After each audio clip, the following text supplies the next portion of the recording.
কৃষ্ণ পদ কৃষ্ণৰ সিদ্ধান্ত শুনি উদ্ধৱ মহন্ত কৰি কৰ জোৰ ৰপিপু শ্ৰীলন্ত নমো নমো কৃষ্ণ কহি কৃপাময়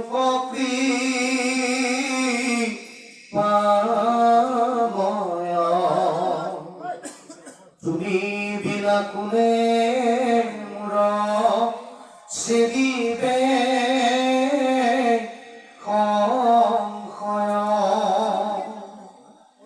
পুনঃসমদম দান সত্য কাম পুন মহালাভ প্ৰভু যজ্ঞ নাম কাৰ নাম সূৰ্য কোন গুৰে মন্দিত কাৰ নাম মূৰ্খ কাক বুলিও পণ্ডিত কাক বুলি বন্ধু দিন দুখী নজন কাৰ নাম খুৰ কাক বুলি ধন গুণপন্থ বিপন্থ কাক হৰি পুন সুখ দুখ দেৱ কহিও উদ্ধাৰী পুন স্বৰ্গ নৰক কহিও ভগৱন্ত কাক বুলি গৃহ কোন জনধনৱন্ত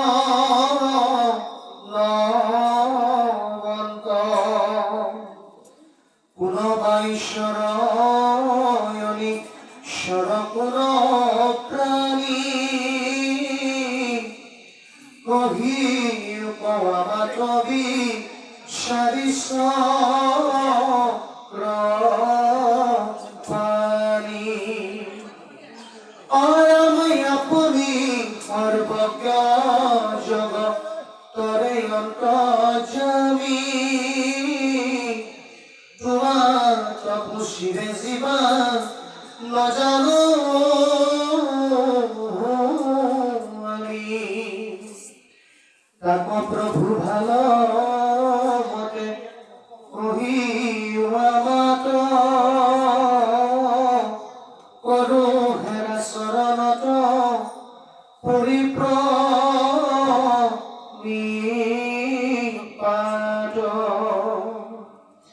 উদ্ধৱক বুলন্তকে খব কৃপাময় উশিলা পৰম ভাগৱত ধৰ্মশয়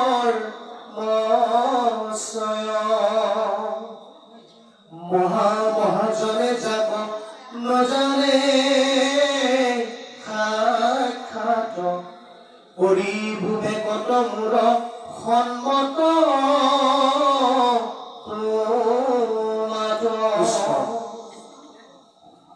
অসমীয়া সমাজৰ পথ প্ৰদৰ্শক এক শৰণ হৰিনাম ধৰ্মৰ ভেটি প্ৰস্থাপক নৱ বৈষ্ণৱ যুগৰ প্ৰৱৰ্তক জগতগুৰু শ্ৰীমন্ত শংকৰদেৱৰ শ্ৰীচৰণত প্ৰণিপাত জনাই যশোৱাৰ লাল কংসৰ কাল নন্দৰ নন্দন উদ্ধৱৰ বন্দন গোপিনীৰ মন দৈৱকীৰ ধন গোৱালৰ গোপাল আৰু ভকতৰ কৃপা স্বৰূপ সৰ্বজ্ঞ সৰ্বব্যাপ্ত সৰ্বাশ্ৰয় সৰ্বশক্তিমান পৰম পুৰুষ, পৰম আনন্দ, পৰম ঈশ্বৰ, পৰম কৃপালু ভগবান কৃষ্ণৰ বাংময় স্বৰূপ শ্ৰীমৎ ভাগবত সাষ্টাঙ্গিক প্ৰণাম জনাই বৈকুণ্ঠৰ কল্পতৰু নাম বস্তু ভাগক কাৰুগত কৰি দেৱৰো দুৰ্লভ নৰতনুধাৰী আজিৰ এই বৈকুণ্ঠ নামত উপবিষ্ট তথা উপস্থিত পৰম শ্ৰদ্ধাৰ বাপ বান্ধৱ, আই মাতৃ, যুৱক যুৱতী প্ৰমুখ্যে শিশুসকলৰ শৰীৰত নিৰ্বিৰাজমান দিব্য আত্মাক অন্তৰৰ পৰা সেৱা জনাই বিষ্ণু বৈষ্ণৱৰ কথাৰে সমৃদ্ধ ভক্তি, জ্ঞান আৰু বৈৰাগ্য বৰ্ধনকাৰী শ্ৰীমৎ ভাগৱতৰ কিছু চৰ্চা কৰিবৰ বাবে আগবাঢ়িছো। জয় জয়তে সেৱকীৰ গৃহৰ সকলো সদস্য তথা সদস্যৰ শ্ৰীচৰণত আমি আমাৰ শ্ৰদ্ধা ভৰা সেৱা নিবেদিছো। তেওঁলোকে ভকত বৈষ্ণৱ নিমন্ত্ৰণ কৰি আনি বৈকুণ্ঠৰ নাম সিংহ ভাগ চৈতন্য কৰাৰ লগতে প্ৰভু ভগৱন্তৰ লীলাসমূহ শ্ৰৱণ কীৰ্তন কৰাৰ যি সুবিধা কৰি দিছে, যুগ ধৰ্মৰ ফালৰ পৰা ইয়াক শ্ৰেষ্ঠ কৰ্ম বুলি অভিহিত কৰিছে। ব্যাসদেৱে ভাগৱতত লিখিছে, কৃতেয়ত ধ্যায়াত বিষ্ণু ত্ৰেতায়াম যজতে মখে দ্বাপৰে পৰিচাৰ্যায়াম কলৌ তদ হৰি কীৰ্তনা 12:52 দ্বাদশ স্কন্ধ 3য় অধ্যায় 52 নম্বৰ শ্লোক ভাগৱত অনুবাদ কৰিছে মহাপুৰুষ মাধৱদেৱে।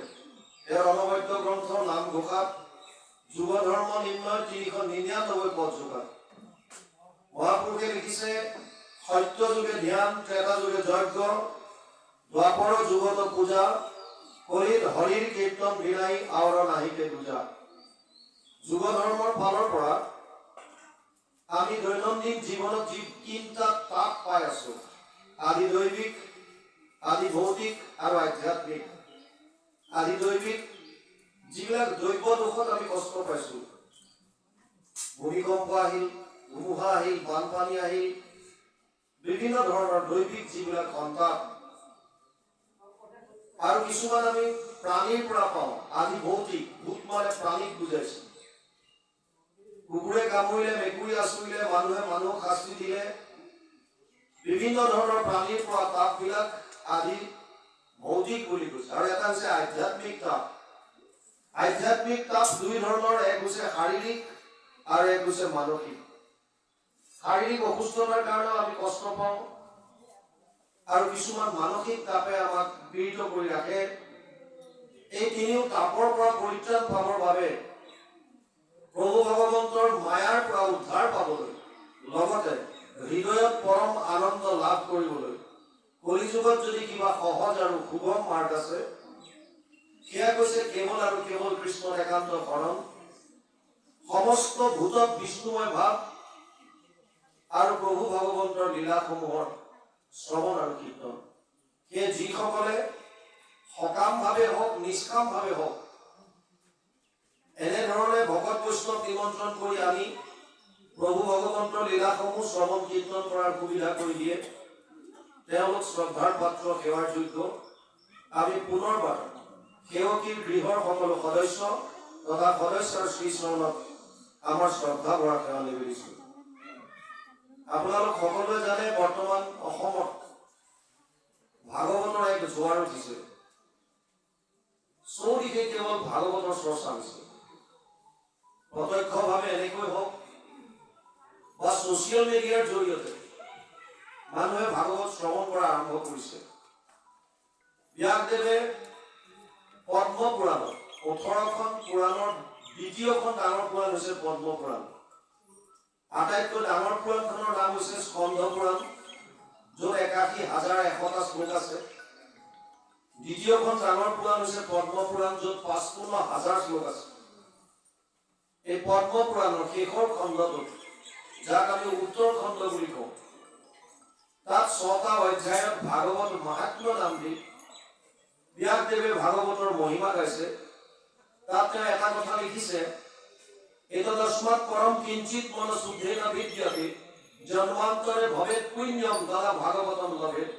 পদ্ম পুৰাণ উত্তৰ খণ্ড ভাগৱত মাহাত্ম্য প্ৰথম অধ্যায় 12 নম্বৰ শ্লোক।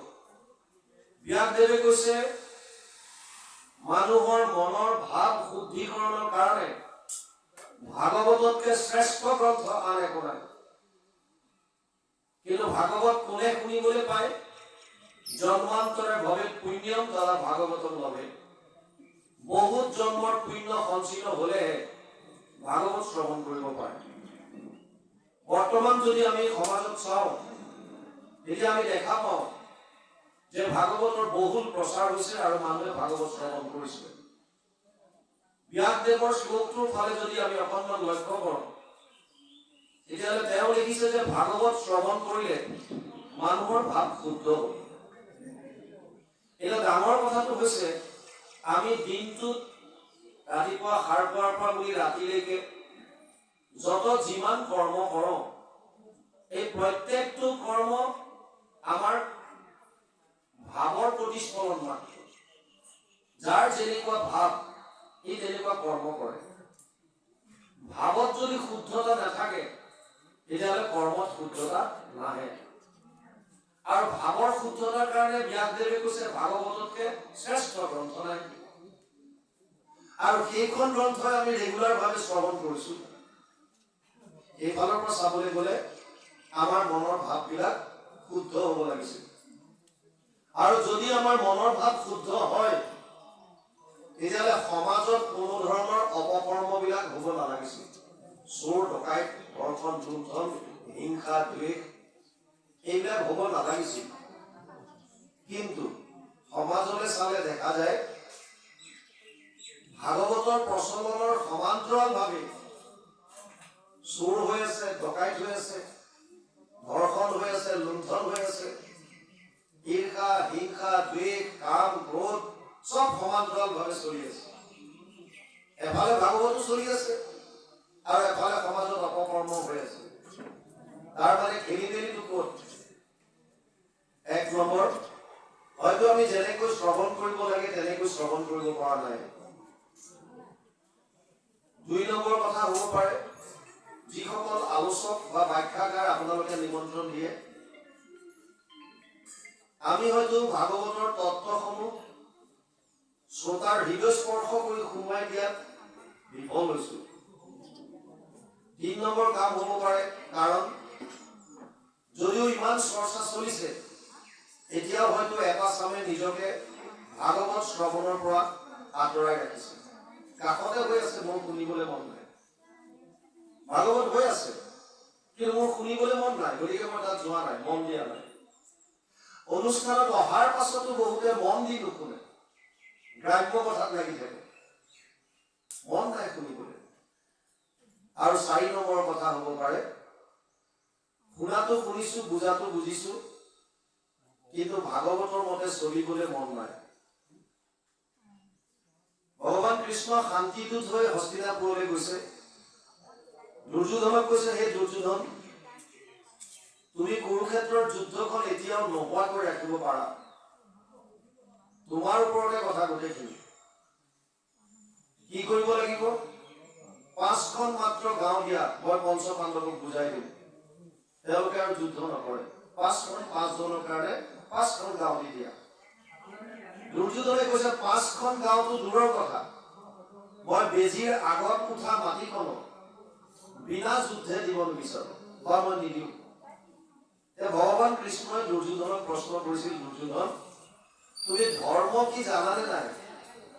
আৰু দুৰ্যোধনে বিৰাট গৰ্বভাৱে কৈছিল, জানামি ধৰ্মম নাজামে প্ৰবৃত্তি। ধৰ্ম কি মই জানো, কিন্তু মোৰ মানিবলৈ ইচ্ছা নাই। অধৰ্ম কি জানানে নাই? জানামি অধৰ্মম নাজামে নিবৃত্তি। অধৰ্ম কি সেইটো জানো, কিন্তু মই নকৰাকে থাকিব নোৱাৰো। খালি সুবিধা এটা লৈছে, কেনাবি দেৱেনা হৃদিষ্ঠিতম যথা নিয়োজয়সি তথা কৰোমি। মহাপ্ৰভু মাধৱদেৱে এই শ্লোকটোৰ অনুবাদত ঘোষণা কৰিছে, ধৰ্মক জানোহো মই তথাপি প্ৰবৃত্তি নাই, অধৰ্মত নিবৃত্তি নহয়। হৃদিষ্ঠিত হোৱা তুমি যেন কৰাবাহা স্বামী, ঋষিকেশ কৰিব তেনয়। অৰ্থাৎ আমি জনা কথাখিনিও মানিবলৈ ইচ্ছা নকৰোঁ, আৰু যিটো কৰিব নলগীয়া অধৰ্ম, তাৰ পৰাও নিজক আমি আঁতৰাই ৰাখিব নোৱাৰো। এতিয়া ভাগৱত শুনিলে জ্ঞান কেনেকৈ আহিব? যিসকলে শ্ৰদ্ধা সহকাৰে শ্ৰৱণ কৰে। শ্ৰদ্ধাবান লব্ধতে জ্ঞানম তৎপৰে সংজ্ঞাতেন্দ্ৰিয় জ্ঞানম লব্ধ পৰম শান্তি মচিৰে অধিগচ্ছতি। চতুৰ্থ অধ্যায় ৩৯ নম্বৰ শ্লোকত ভগৱান কৃষ্ণই কৈছে অৰ্জুনক, হে অৰ্জুন, যিজন শ্ৰদ্ধাবান সেইজনেহে ভাগৱতৰ জ্ঞান লাভ কৰিব পাৰিব। যদি শ্ৰদ্ধা নাথাকে তেতিয়াহ'লে ভাগৱতৰ জ্ঞান লাভ কৰিব নোৱাৰে। আপুনি শুনিব পাৰিব কায়িকভাৱে আপুনি অনুষ্ঠানত বহি থাকিব পাৰিব, কিন্তু যদি ভাগৱতৰ প্ৰতি শ্ৰদ্ধা নাই, এই ভাগৱতৰ শব্দবিলাকে আপুনি হৃদয়ংগম কৰিব নোৱাৰিব। কিয়? জাষ্ট কায়িকভাৱে আছে, মনটো আপোনাৰ ক'ৰবাত ঘূৰি ফুৰিছে। ভাগৱত আৰম্ভ হৈছে নৈমিষাৰণ্যত ২৮,০০০ ঋষি মুনি একত্ৰিত হৈ এনেকৈ বহিছে আৰু ব্যাসদেৱৰ সূত মুনিক ৰোমহৰ্ষণৰ পিতাই উগ্ৰ স্বভাৱ সূত মুনিক ব্যাখ্যাৰ আসনত বহুৱাই দিছে। আৰু ২৮,০০০ ঋষিৰ ভিতৰত যিজন কথামৃত ৰসস্বাদ কুশল সৌনক অব্ৰবীত, কথামৃত পান কৰাত যিজন কুশল, এই সৌনকে প্ৰশ্ন কৰিছে আৰু প্ৰশ্নৰ উত্তৰ যিখিনি দিছে সেইখিনিয়ে হৈছে ভাগৱত। ভাগৱতত ১২টা স্কন্ধ আছে, ৩৩৫টা অধ্যায় আছে, ৫,৯৬,০০০ শব্দ আছে, ১০টা লক্ষণ আছে। অত্ৰ স্বৰ্গ বিসৰ্গ স্থানম পোষণম উদয় মনন্তৰেশ অনুকথা নিৰোধ মুক্তিৰ আশ্ৰয়। ২.১ দ্বিতীয় স্কন্ধ ১০ম অধ্যায় ১ম শ্লোক ভাগৱত। স্বৰ্গ বিসৰ্গ স্থান পোষণ উতি মনন্তৰ ঈশানু নিৰোধ মুক্তি আশ্ৰয়, 10টা লক্ষণ। তৃতীয় স্কন্ধৰ পৰা লক্ষণসমূহ আৰম্ভ হৈছে। স্বৰ্গ মানে সৃষ্টি। প্ৰভু ভগৱন্তই কোটি কোটি ব্ৰহ্মাণ্ডৰ সৃজন কেনেকৈ কৰিলে তাৰ বিষয়ে জানিবৰ কাৰণে তৃতীয় স্কন্ধ স্বৰ্গ। ব্ৰহ্মাদিৰ দ্বাৰা সৃষ্টিৰ বিকাশ কেনেকৈ হল তাৰ বাবে আপোনালোকে চতুৰ্থ স্কন্ধত দিছে বিসৰ্গ নাম। বিভিন্ন স্থান ভূগোল আৰু খগোলৰ বিষয়ে জানিবৰ কাৰণে পঞ্চম স্কন্ধ লক্ষণ হৈছে স্থান। ষষ্ঠ স্কন্ধত আছে পোষণ। প্ৰভু ভগৱন্তই জীৱবিলাক কেনেকৈ পোষণ কৰে, চিত্ৰকেতু উপাখ্যান, বৃত্তাসুৰ বধ, অজামিল উপাখ্যান, খুব সুন্দৰ সুন্দৰ কাহিনীৰ দ্বাৰা ষষ্ঠ স্কন্ধত বুজাইছে প্ৰভু ভগৱন্তই কেনেকৈ পোষণ কৰে। সপ্তমত আছে উতি। উতি মানে বাসনা, মানৱীয় বাসনা, দৈবিক বাসনা আৰু আসুৰিক বাসনা। এই তিনি ধৰণৰ বাসনাৰ বিষয়ে জানিবৰ কাৰণে সপ্তম স্কন্ধ। অষ্টম স্কন্ধ হৈছে মনন্তৰ, মনু আৰু মনু পুত্ৰসকলৰ কথা। নৱম স্কন্ধ হৈছে ঈশানু, ঈশ্বৰ প্ৰতি অনুৰাগী, ঈশ্বৰ অনুৰাগী যিমানবিলাক ৰজা মহাৰজা আছে চন্দ্ৰবংশ সূৰ্য বংশৰ, এই সমস্তখিনি আপোনালোকে নৱমত পাব। দশম স্কন্ধ নিৰোধ, ৩৩৫টা অধ্যায়ৰ ৯০টা অধ্যায় আছে দশমত। ভগৱান কৃষ্ণৰ অৱতাৰৰ পৰা বিভিন্ন লীলা যদি জানিব বিচাৰে তেতিয়াহ'লে দশম অধ্যয়ন কৰিব লাগিব। একাদশ আজি আমি যিটো এতিয়া চৰ্চা কৰিম, ইয়াৰ লক্ষণ হৈছে মুক্তি। জীৱই মুক্তি কেনেকৈ পাব এই বিষয়ে জানিবৰ কাৰণে একাদশ স্কন্ধ আৰু দ্বাদশ স্কন্ধ হৈছে আশ্ৰয়। জীৱই শৰণ ক'ত ল'ব, আশ্ৰয় ক'ত ল'ব তাৰ বিষয়ে দ্বাদশ। যদিও 10টা লক্ষণ কৈছে, ভাগৱতৰ মূল উদ্দেশ্য এটা, সেইটো হৈছে জীৱই আশ্ৰয় ক'ত ল'ব আৰু আশ্ৰয়টো প্ৰতিপন্ন কৰিবৰ কাৰণে বাকী 9টা লক্ষণ বৰ্ণনা কৰিছে। দশমৰ্থ বিশুদ্ধ্যাৰ্থম নবানে নিহ লক্ষণম বৰ্ণয়ন্তি মহাত্মান শ্ৰুতেৰ অৰ্থেন জাঞ্জসা। 2.2 দ্বিতীয় স্কন্ধ 10ম অধ্যায় 2 নম্বৰ শ্লোকত বৰ্ণনা কৰিছে সুন্দৰভাৱে যে দশম লক্ষণ আশ্ৰয়টোক শুদ্ধ ৰূপত প্ৰতিপন্ন কৰিবলৈ বাকী 9টা লক্ষণ বৰ্ণনা কৰিছে। বৰ্তমান বাপজনাই পাঠ কৰিছে একাদশ স্কন্ধ। আমি পদৰ লগে লগে যাম। সকলোৱে জানো যেতিয়াই পৃথিৱীত ধৰ্মৰ গ্লানি আৰু অধৰ্মৰ উত্থান হয় তেতিয়াই ভগৱানে বিভিন্ন ধৰণৰ অৱতাৰ ধাৰণ কৰে। গীতাত অৰ্জুনক কৈছে যদা যদা হি ধৰ্মস্য গ্লানিৰ ভৱতি ভাৰত অদ্ভুতজানম ধৰ্মস্য তদাত্মানম সৃজম্যহম পৰিত্ৰাণায় সাধুনাম বিনাশায় চ দুষ্কৃতম ধৰ্ম সংস্থাপনাৰ্থায় সম্ভৱামি যুগে যুগে। চতুৰ্থ অধ্যায় ৭ আৰু ৮ নম্বৰ শ্লোক গীতা। যেতিয়া যেতিয়া ধৰ্মৰ গ্লানি অধৰ্মৰ উত্থান, তেতিয়া তেতিয়া ভগৱন্ত অৱতৰিত হয়। মূল কাৰণ তিনিটা: পৰিত্ৰাণায় সাধুনাম, সাধুসকলক ৰক্ষা কৰিবলৈ; বিনাশায় চ দুষ্কৃতম, দুষ্কৃতিকাৰীক নাশ কৰিবলৈ; আৰু ধৰ্ম সংস্থাপনাৰ্থায়, ধৰ্মক পুনৰ সংস্থাপন কৰিবৰ কাৰণে। দ্বাপৰত ভগৱান কৃষ্ণ অৱতাৰ ল'লে বসুমতী ক্ৰন্দনত ব্ৰহ্মাই গৈ স্তুতি কৰাৰ কাৰণে, আৰু তেওঁ ভূমি ভাৰ হৰণ কৰিবৰ কাৰণে দ্বাপৰত অৱতৰিত হৈছিল। 18 অক্ষৌহিণী সেনা কুৰুক্ষেত্ৰৰ যুদ্ধত 18 অক্ষৌহিণী সেনাকৈ 17 বাৰ জৰাসন্ধৰ সেনা প্ৰভু ভগৱন্তই নাশ কৰিছে, ধ্বংস কৰিছে। আৰু তাৰ পাছত বিপ্ৰ সাপৰ চলেৰে যদুবংশও ধ্বংস কৰি তেওঁ বৈকুণ্ঠ পৰায়ণ, অৰ্থাৎ বৈকুণ্ঠলৈ যোৱাৰ চিন্তা চৰ্চা কৰিলে। এই সময়তে তেওঁৰ মিত্ৰ, তেওঁৰ সখা, তেওঁৰ মন্ত্ৰী উদ্ধৱে কথাটো গম পায়। এক বিৰল স্থানত প্ৰভু ভগৱন্তক লগ কৰি তেওঁৰ পৰা নজনা কথাখিনি জানিব বিচাৰিছে, আৰু তাৰে আজি ইয়াত বৰ্তমান প্ৰশ্নকেইটা দিছে। উদ্ধৱেনো কি প্ৰশ্ন কৰিছিল, প্ৰশ্নখিনি আগতে ইয়াত বুজি লওঁ। বাপজনে পাঠ কৰিছে, তাৰ পাছত আমি এটা এটাকে উত্তৰ আলোচনা কৰিম।